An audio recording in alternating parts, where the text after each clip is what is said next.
welcome to Reconcilable Differences. My name is Phillip George Jr., and this other guy, he's Paul Smith, and we're with On the Move at EXP.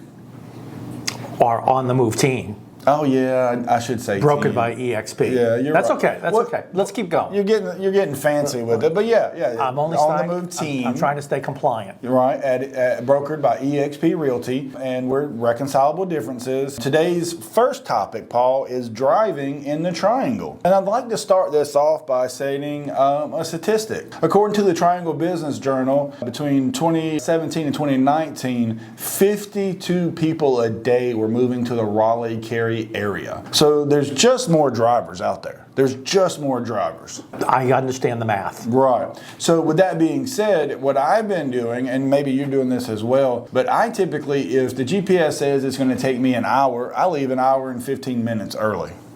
I don't do that. I actually trust my GPS because it's supposed to know what's going on with the traffic. It does, but I want to make sure I'm there on time. So, and every place that is busy, not just Raleigh-Cary, but if you go to Knightdale, there's lots of traffic. You go to Fuquay, there's lots of traffic. I mean, literally, even in the rural areas where I live out in Johnson County, there is a lot of traffic now.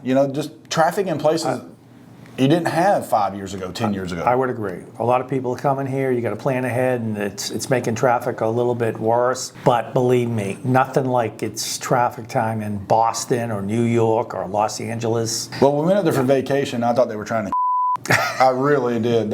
It is a different environment. But need I remind you, when you talk about driving in the triangle, we are in the home of NASCAR, correct? Yeah, but no one's coming in the opposite direction in NASCAR. They're all going in the same direction. Yeah, they're all well, most of the time. And they're not on their phones. They're all going, what? Yeah, NASCAR, they don't have their phones on. Oh, I thought you meant people who actually drive in North Carolina are on their No, phones. they are on their phones. They're texting on their phones. And that's one of the things I was going to say about this topic. Yeah. People, get off your phone. Get off your phone. Focus. Get hands-free. You don't need to be looking down like this, driving 80 miles an hour. Well, don't tell them hands-free because they all think they drive Teslas, and they don't. So don't say hands-free. Well, there's a lot They think they don't have to put their hands on the steering wheel. Yeah, I said talk hands-free. Yeah, not drive hands-free. Right. Yeah, you should be driving with your knee, right? There's a lot of increased traffic everywhere. I add time, and I was going to say my number one pet peeve, Paul, is slow drivers in the left lane. Well, again, it's home of NASCAR. So when you say slow, do you mean people doing under 110? Right. They're driving slower than I want to drive. Than the speed limit?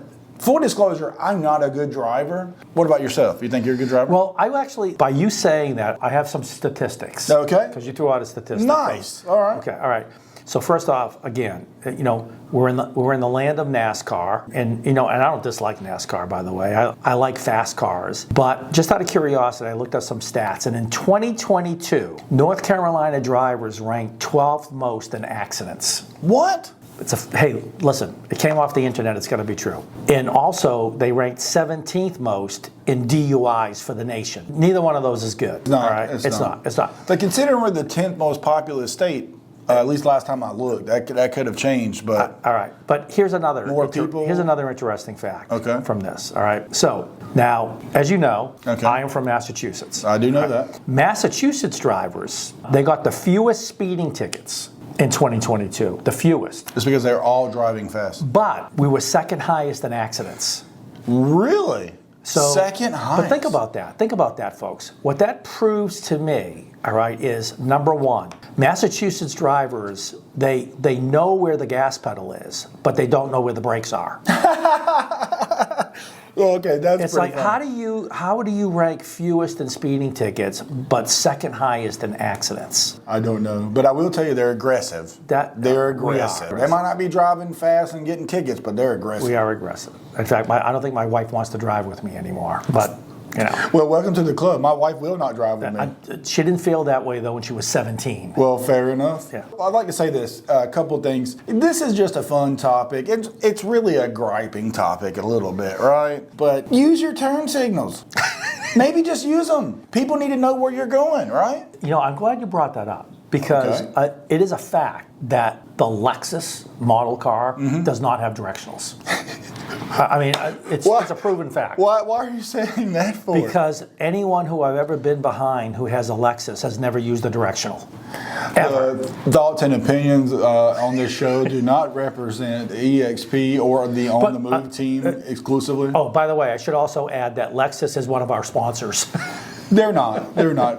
For disclosure, we're willing to have Lexus as a sponsor, but they're currently not. But I will tell you this. It takes very little effort to go click, and let people know where you're going, right? Listen, I feel that I use my directionals religiously. I do too. I would say sometimes though, when there's no cars around, I don't do that obviously. But if there's a lot of traffic, I absolutely do. It's the right thing to do. That's the reason they have them. That what you just said though, that's kind of like you're in the forest and nobody's around and a tree falls, nobody hears it. So you're in your car, you think there's nobody around, so you don't use your directional. Ooh. Until an accident happens. You should I rest my case, Your Honor. Dropping some wisdom there, Paul. Yeah, nice. That's right. Well, I will tell you, before we came here to do the show today, live from Cary, North Carolina, I filled up my blinker fluid. So I'm ready to go. I'm good to go.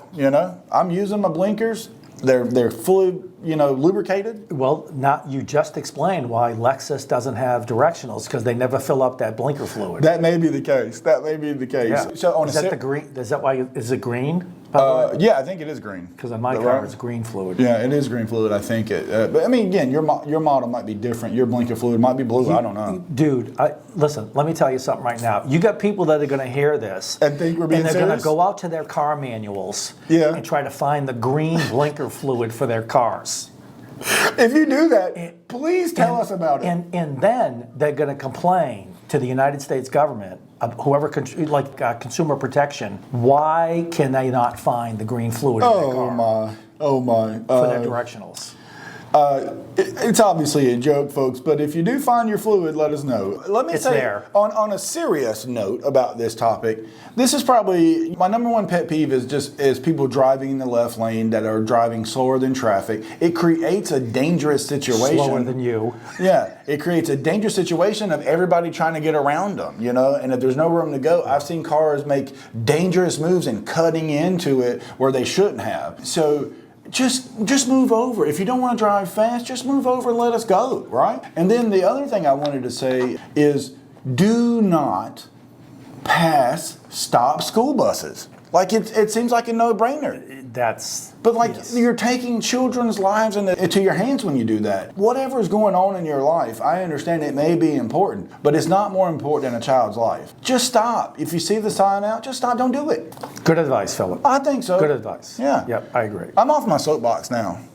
Okay. You want to move on to the next topic? Let's move on. Is it real estate related? Well, I'm glad you asked that because it absolutely is. Because every once in a while on this show, we're going to talk about real estate. Imagine that. And I think this is a very exciting topic. Well, I think it is a topic that is near and dear to Paul's heart. We're going to talk about the North Carolina property disclosure. And we affectionately call it the mandatory voluntary form, meaning you have to fill one out, but you don't have to say anything. By the way, that title is incorrect that you gave of the form. The mandatory? It is actually the North Carolina Residential Property and Owners Association disclosure statement. Well, yeah, okay. That's I'm just saying. We know it by the disclosure, or the property disclosure. That's right, yeah. Some say RPODs, Yep. Just depends. We say that on because it's residential, So thanks for the full name, Paul. My pleasure. So again, this is educational, guys. All right. So, Paul, what was the effective date of the form, by the way? I have no idea, Paul, and I'm hoping that you know this one. Is that another one of your pet peeves that I ask a question and I don't necessarily know the answer to it? It can be. You do realize that by definition, that's what question means. Well, I understand that, but I will say this. I know this one's very, very important to you. Get into it, Paul. Tell us what you think. All right. So it was January 1st, 1996. Oh, wow. When it really? came into effect. Yep. In the 90s? Yeah, it was North Carolina General Statute 47E is what it is. Okay. By the way, that was the year before I got in the real estate. So like agency in the disclosure statement, those were all pretty new around the time that I got my real estate license back in 1997. What'd you say the general statute was? 47E. 47E. 47E, yep. And it's being revised this year. In fact, it'll probably be revised in another edition coming out, mandatory use probably July 1st of 2023. Okay. Which is typically every 6 months the Real Estate Commission releases changes to forms. Yeah, that's when the new ones come out, right? Yeah, in and July. that's when the new ones come out. Yeah, sometime in January. All right. So we know from what we've seen in some releases from the Real Estate Commission and probably from our updates that there's going to be some changes as it relates to flood disclosure, a flood hazard or flood zone disclosure on the part of the seller. But I actually pulled a couple things from online from the Real Estate Commission, and even though the form hasn't been released yet, that is going to be the new form in use, it looks like there's going to be some other changes to it if they hold. Because the Real Estate Commission they had a general meeting to discuss changes and objections to the changes. Right, and that took place in April. Right, and if you don't know this, all the forms that we use here in North Carolina are worked on and approved by the association and attorneys, correct? North Carolina Realtors. That's right. And the North Carolina Bar Association. Because the Real Estate Commission really doesn't have anything to do, for the most part, with preparation of the forms, with a few exceptions. Yeah. This is one of them. Because Okay. it's a state disclosure, if you will. Is it a comprehensive change, you think? I'll tell you, I wish I could find more online. There wasn't a whole lot that I could find before we did this. Well, we can always post an update. We might have to. Well, we're going to know soon enough because the release is going to take place probably this month, June, or this coming month, to go into effect July 1st. But it looks like there may be a lot of things that are being eliminated, and how they're being asked is going to be asked in a different format. Nice. So let's see what happens, because it hasn't been released yet. So really, this is a list of 35 questions, give or take. Right now about the property presently, and about the property association that the seller is asked to answer to the best of their ability, and they can answer yes, no, or no representation depending on the question. We could talk for days about this form, all right? I actually, my pet peeve about this form is the following, all right? It is just one piece of information about that property. You should always, in my opinion, as a potential buyer and the agent, do a physical examination of the property. And I don't know how all of you feel out there about when, I have a property disclosure in hand, for example, and I'm meeting a client at a property, or they're following me to a property, and I have the form, and I get out of my car, and I walk up to the house, and I'm reading the form, and I'm looking at the house, and I think I'm at the wrong address. Because it's like nothing makes sense about what I see on the form versus what I see on the house. For example, they say it's got fiber cement, and it's clearly vinyl siding. Yeah, that's not good. That's not good. Yeah, I could go on and on and on, but you folks know what I'm talking about, all right, my fellow agents out there. Keep in mind, this is just another example of why we need to complete our circle of learning about a property. And I do it this way, and Phillip does it the same way. We acquire as much information as we can about the property before we go to it. Now, absolutely, you may not always have time to do that, but I do it for the following reason. I don't know about my fellow agents, but when I show a property, my intent is to sell that buyer that property. I've had plenty of practice. I don't want more practice showing property. I want more practice going to the closing table, and hopefully you feel the same way. And that's what this is about, for the most part. Absolutely. All right. So do your homework. Be prepared. Get questions answered ahead of time that you may have questions about the property, because those primarily may end up being the questions that your buyer client has. Absolutely. And if I could piggyback on that, what you just said, if you fill out the the property disclosure, if you fill it out properly, to me it does a great job of getting the buyer and the seller on the same page with the house. With what the house has, good point. The condition Absolutely. of the house. Absolutely. Again, the one thing that you really cannot do is do not lie, right? When you say that, there's a couple different options on how you can answer. You want to talk to them about that? So the statement you're making is the seller should not lie. Correct. Aren't we all taught that lying is bad? Absolutely.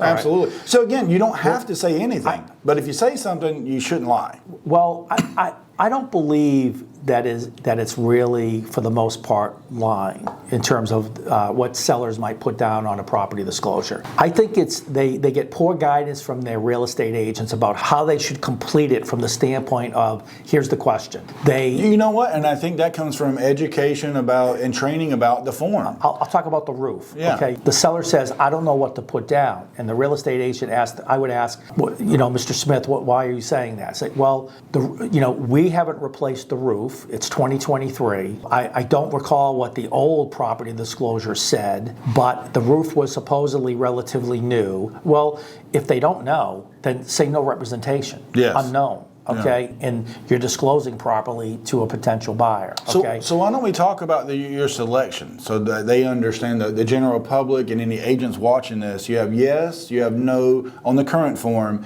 and no representation. Tell us what you think. Yeah, and they don't all apply to each question. Correct. Some have. So if it says, is it on a septic system? Yes, is okay. That's because it is, right? But if is there a problem with the electrical system, and you put yes, well, then that's a problem. You have to disclose what you're saying about that, why you said yes. But my advice is always, and there's a place to do that. That there is, correct. And my advice is always fix it so it's not a problem. Wouldn't you say? Because if you say that's an approach. Is there a problem with the electrical system, and you say no, that's what you want to say. You don't want there to be problems with the property, right? Yeah. Well, as listing agents, we advise the seller when at all possible, it's better to remove that negative. That's right. That's right. Because the buyer's going to put a cost to getting something fixed, and that cost is usually higher than what the actual expense would be to the seller. So fix it and you remove another negative. Typically, you can get a better price for the house because I like the way you phrased it. You're removing those red flags, if you would. Okay? Remove the negative. Right. I'm going to use that in the future. I don't know if I've ever heard you say that. That's right. It helps you defend the price. And, that's right. And that's what we do. That's what we're hired to do. So on this particular form, you can do, like we said, no representation. And basically what no representation means is, hey, I'm just not going to answer that. I don't know. Whether you have any knowledge or not. Yeah, you're just saying, I'm not going to answer that. For a property that is not a rental. So if it was an investment property and is a rental, it's perfectly acceptable and explainable to the potential buyer that, hey, I never lived in the property, Paul. I don't know what's going on with the systems. I had a renter in there for 10 years and I don't know. But if you do an all no representation on an owner-occupied house, that is a red flag. That is, hey, I don't want to say anything. Why don't you want to say anything? You live in the house. So just keep that in mind. Yeah. So you bring up some very good points, and we don't know what the new changes are going to look like from the state in the Real Estate Commission. Do you think they're changing answers like that, though? I think, I'll tell you, from a little release that I'm looking at here, there's something that was online, and it's called the Proposed Permanent Rulemaking Changes for the Property Disclosure. All right? These are supposed to go into effect July 1st, 2023. And if I read this correctly, it looks like a lot of the questions in text is going to be removed and modified to say something else. So we may see a form, again, I don't know if all of this has been approved in the next release, but we're going to see that next release pretty soon. Absolutely. Okay. And it could be a form that we're going to have to get really familiar with quickly. Yeah. It may look differently than the current 4-page one we have. Okay. So, well, and again, going out, we as real estate agents are responsible for our knowledge of the forms, of how they apply to you and your situation, and how to advise you on this. We're not attorneys, but we're allowed to review the documents with you. And so I don't know if, and again, if you're an agent watching this, you probably know this already, but the general public may not, Paul. We have CE every year that we have to do, and it keeps us abreast of the situation. It keeps us, again, there's going to be a whole class about this, I'm sure, right? Yeah. Well, I mean, our update, the general update and the BIC up that we have to take as brokers or broker eligible, it talked heavily about material facts and agents' responsibility about disclosing material facts. I think that was a lead-in to to these proposed changes on the disclosure. And I'm anxious to see what the form looks like, because it could be that is more responsibility being thrown on us as listing agents about disclosing facts about the house. Right. And thus that burden gets thrown on buyer agent shoulders as well. Well, I think it was episode 2 when we talked about red flags. Yeah. Yeah, absolutely. This ties in perfectly with that. And you said something just a moment ago. You said material facts. Correct. Why don't you tell the general public, Paul, what a material fact is? So a good material fact would be, Mr. Seller, is there standing water in your crawl space? And we're sitting doing a listing, and let's say we're with them when they're filling out the property disclosure, and the seller says, there absolutely are occasions when we have standing water in the crawl space. It's visible. Heavy rain, I open it up and there's standing water. Well, then the answer to that question should be yes. That's right. You're right. Don't lie. Yes. Right. And then in that section of the form where you have to explain what questions you answered yes to, you put in there your description of the standing water that you may observe, and perhaps when, if you would like. That to me is properly disclosing that. And as a proactive agent, you should probably go ahead and get an estimate. Even if your sellers don't want to do the work, having that estimate to tell the buyer, hey, this is not $10,000 worth of work. It's $2,500. It's a much better informed conversation, and will help your seller just having that information available to a potential buyer. And a material fact can also be even more so. It's really anything and everything, any defects with the property, but anything that would affect a person's desire to buy that home. Right, Paul? Yes. And speaking of material facts, we talked about this in an earlier episode. So the agent's responsibility here, especially in light of the update that we just had. By the way, the Real Estate Commission, they emphasize things in updates for a reason. And because remember, the North Carolina Real Estate Commission's goal is to be a consumer protection agency. Absolutely. They're not here to protect the real estate agents. No. They're here to protect you, that's right, the public, as they should, quite frankly. All right. We as real estate agents want you to be protected as well. That we feel that's part of our duty and our value. Absolutely. Okay, so going back to material fact. So if I know of a material fact, say standing water in a crawl space, whether that seller wanted to disclose it or not, I am duty bound to disclose it to any potential buyer. Absolutely. Yeah. To an agent that has a potential buyer interested in that property, whether the seller wants me to or not. It's that clear. All right, about material facts. And when it comes to disclosure, again, we're probably going to say this a billion times if we say it once. Real estate is often, a large portion of it is about disclosure of information. And this is what I always say, Paul. I don't know if the way you think about it, but I always say your house, your transaction is not worth my career. I'm not going to get in trouble. Like if you have standing crawl space water, yeah, you should probably take care of that. Yeah. But by the way, do you know what the top two... and we're just using that as an example. The top two Real Estate Commission complaints are from the public.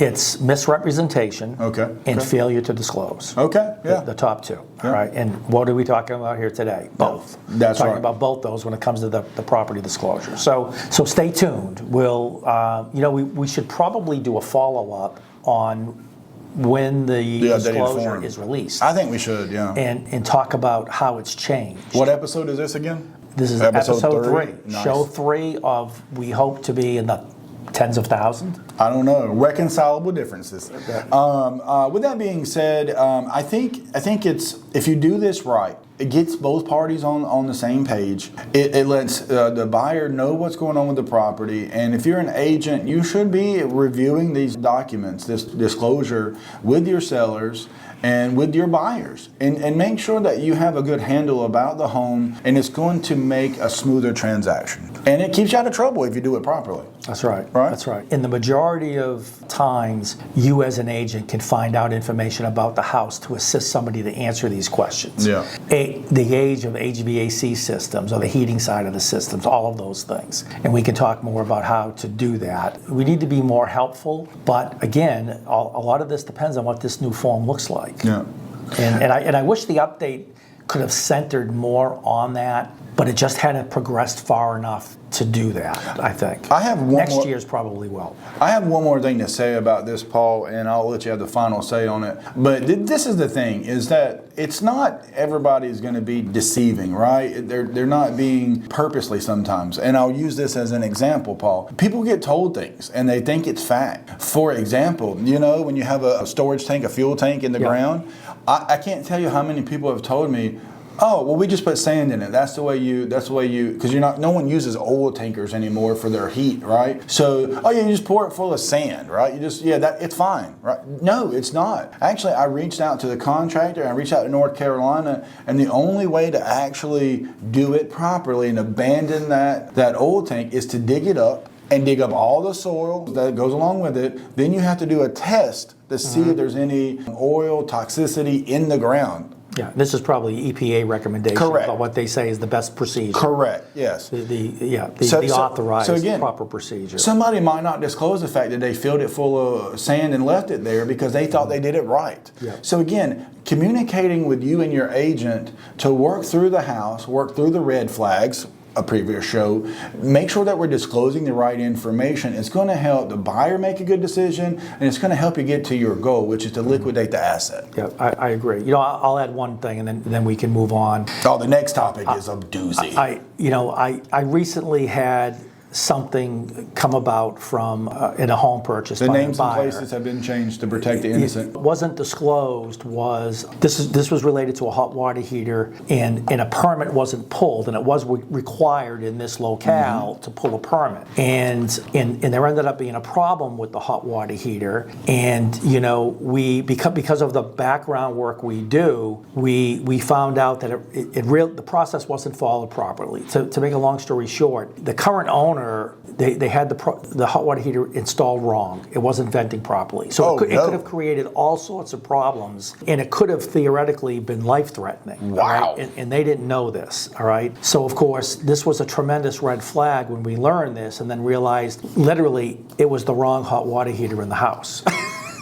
Well, it was one that needed to be vented differently. So anyway, that's not good. No, it's not good. Now let me ask you a question: is it the original hot water heater? No, it wasn't. Okay, so did somebody change that? Okay, because I was going to say, how does that get past the county? Or the municipality? It gets past the county because folks don't pull a permit. Right. They don't have it inspected properly to see that the work was done by a licensed person properly, and the town isn't able to sign off on it, which they should. I'm going to tag on to that. In this particular town, anyway. I'm going to add on to that. Get a permit.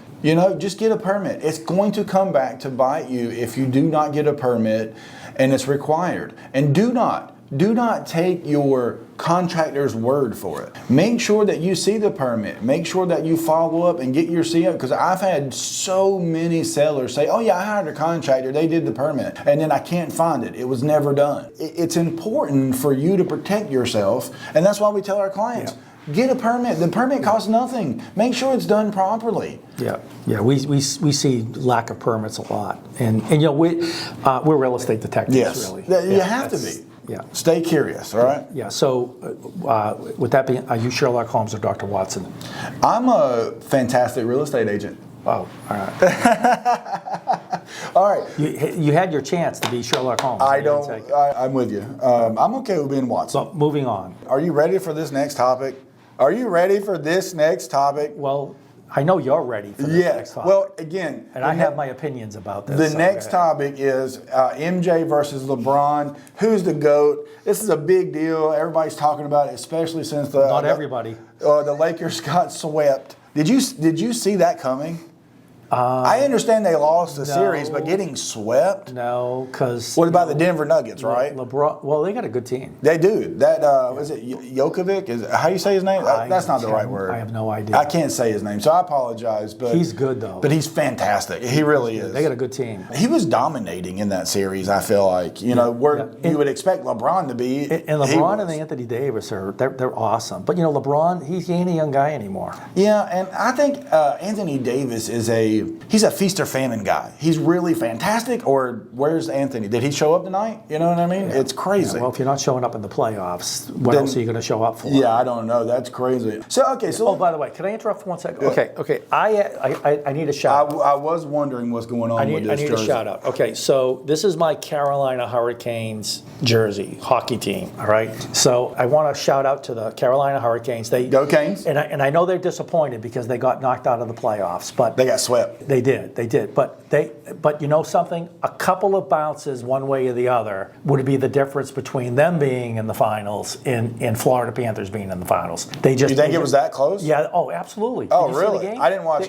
I didn't watch all of them. Yeah. Man, a save when the goalie didn't even know what he was doing, stopping a Carolina Hurricanes goal. I mean, they just.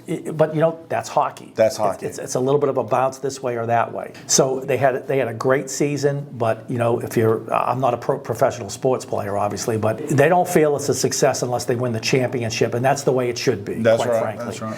But they if they ask you, would you suit up? Hockey? No. I can barely skate. Ooh, that might hurt. Also, you know, a shout out to the Hurricanes, for that matter, the Florida Panthers, because they knocked out my Bruins. Yeah. And the who Carolina knocked out? No, Florida. the Florida Panthers. Oh, they did? Florida Panthers. The Bruins, they won the President's Trophy this year, which is the best record in the NHL, and they broke the points total and wins total. Really? Yeah, I think they ended up with 133 points and 68 wins. But they're at home. They're on the golf course. They're on the golf course. That's an earlier episode. They're on the golf course. And you know what? What that proves is if you're peaking at the right time, anybody can win.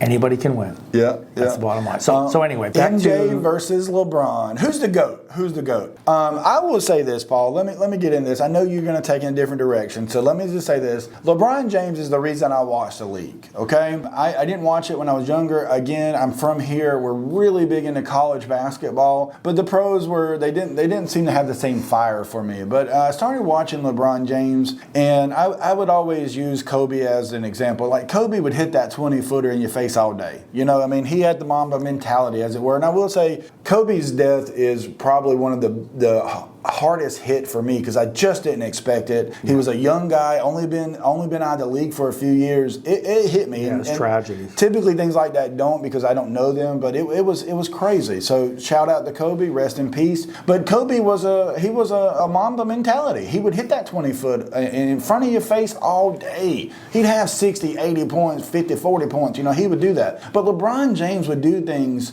during a game that you just couldn't believe. Oh my goodness, did he do that? Did he just do that?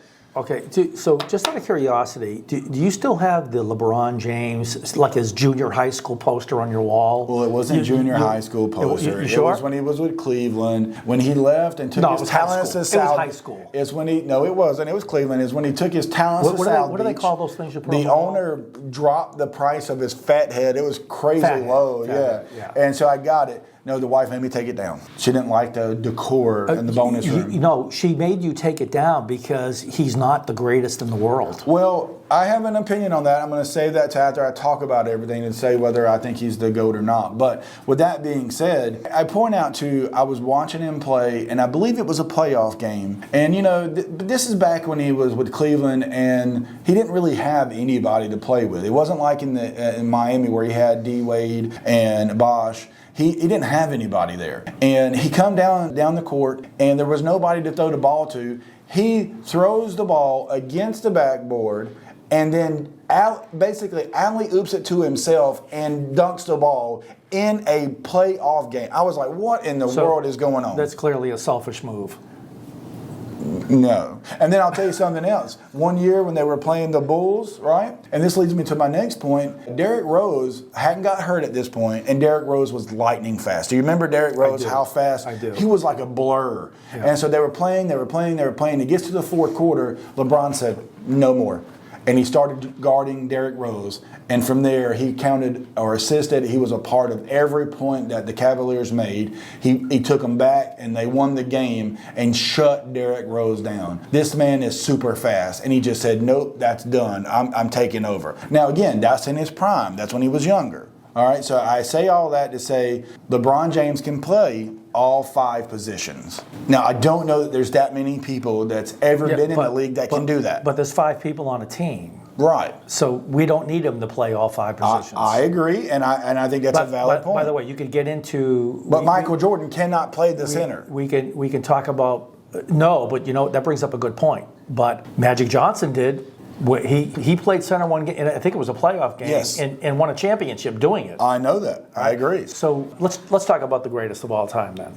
All right. So you want to say now who you think is the greatest of all time? Who do you think is?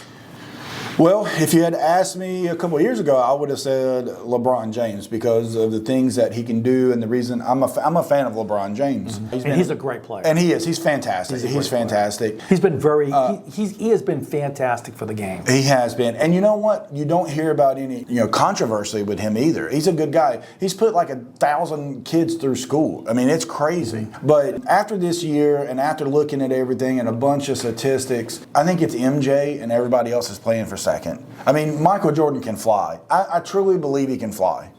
Like, he would go up, Paul, and make adjustments in the air around people and make the basket.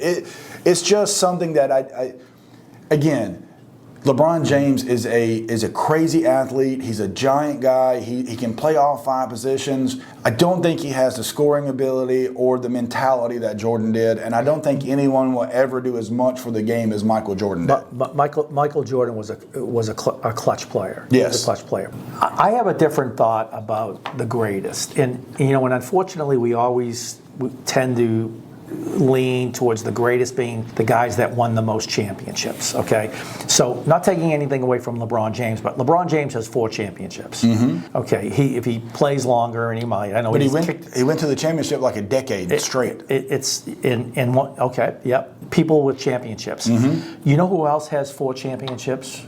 D. Wade. Kurt Rambis. Who's Kurt Rambis? Thank you. It's a team game. Well, Kurt Rambis played for the Lakers as well. In fact, Kurt Rambis, I believe, is still the general manager or really some chief executive with the Lakers. So who is he? Somebody with as many championships as LeBron James. Okay. All right. So with that being said, now Kurt Rambis has one more than Larry Bird.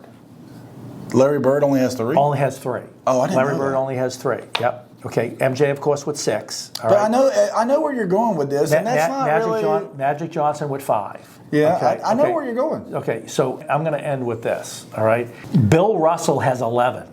Yes. But and we lost Bill Russell recently. Yeah. Bill, you never saw Bill Russell play. No.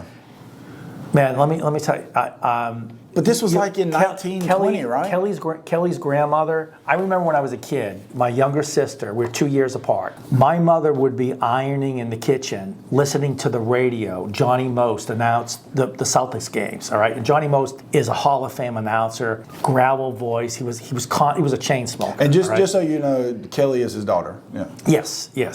And I don't think they knew that yet. And my mother was a huge Celtics fan. I remember her yelling at the radio when the Celtics, they're speaking about rivalries, the Celtics and the Philadelphia 76ers in the day with Wilt Chamberlain.